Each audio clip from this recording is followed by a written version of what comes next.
When I got shot, all I could do was just meditate and think of my kids and think of Otis and think to be calm.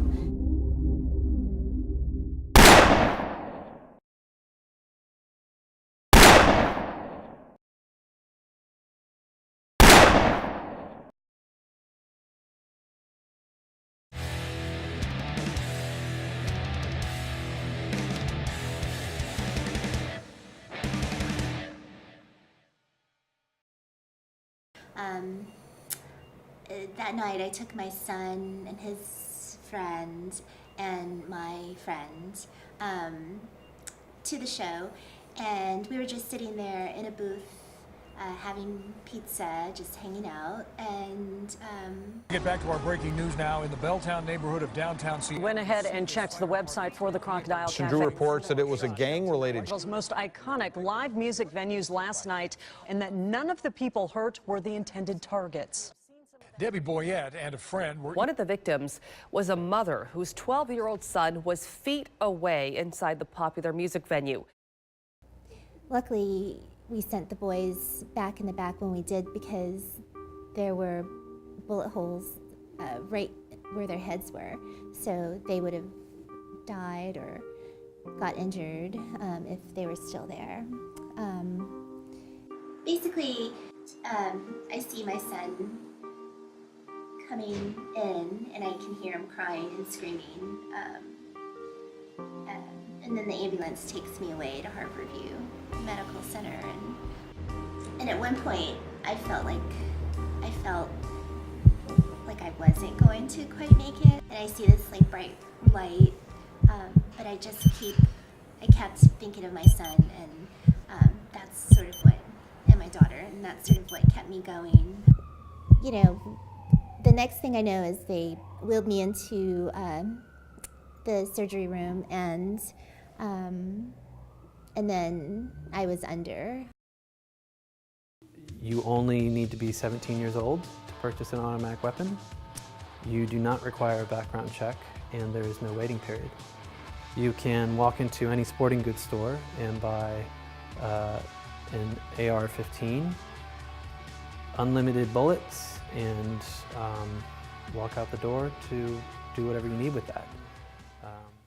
I do think it's terrible, and there seems to be both macro and micro sentiment towards those who have to experience gun violence.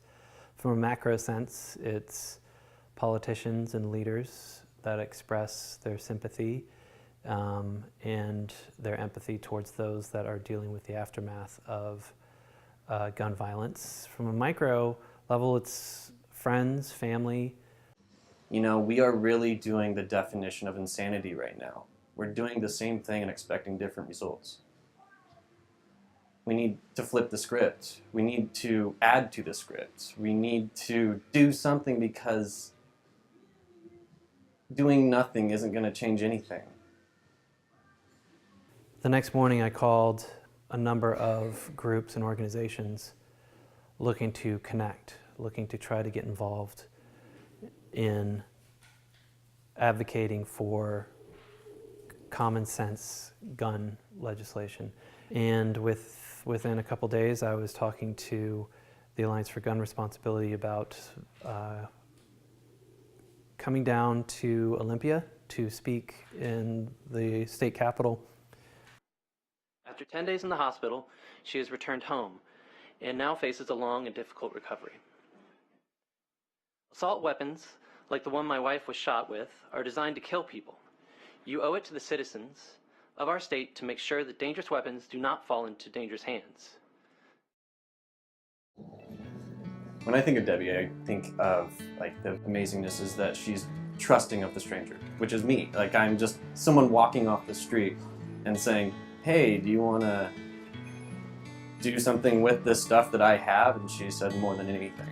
And it's just, she has such a huge heart that she would even accept the stranger and trust the stranger. I mean, there was a time where I was just really frightened to do anything or go anywhere.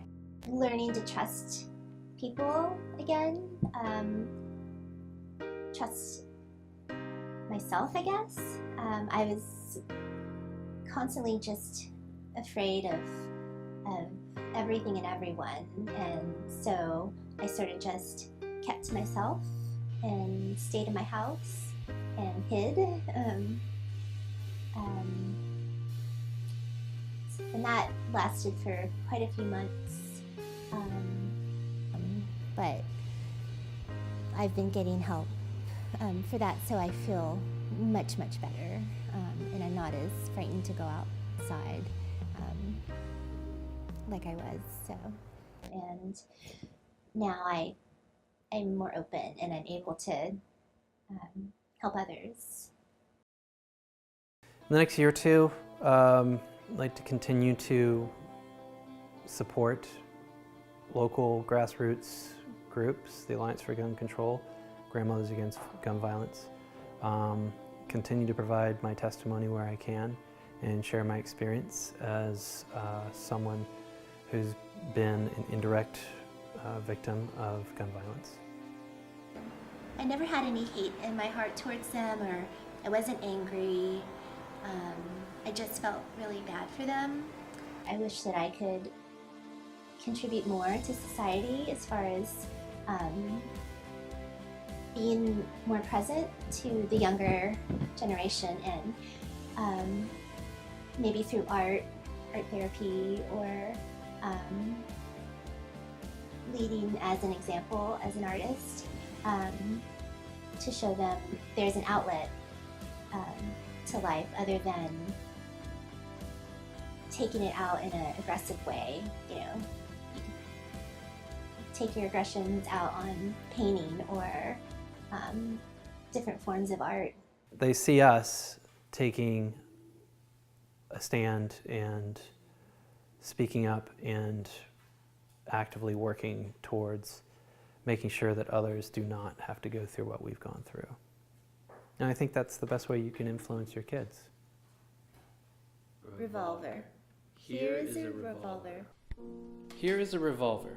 It has an amazing language all its own. It delivers unmistakable ultimatums. It is the last word. Simple, little human forefinger can tell a terrible story with it. Hunger, fear, revenge, robbery, hide behind it.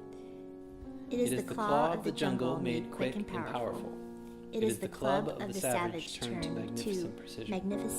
It is more rapid than any judge or court of law. It is less subtle and treacherous than any one lawyer or 10.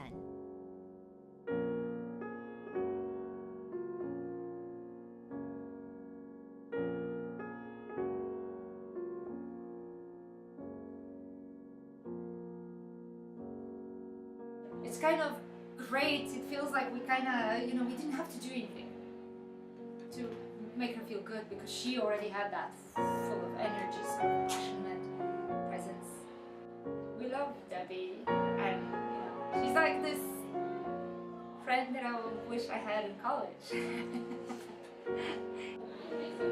It's a crazy moment when you realize that someone could suddenly be gone from your life and with no warning.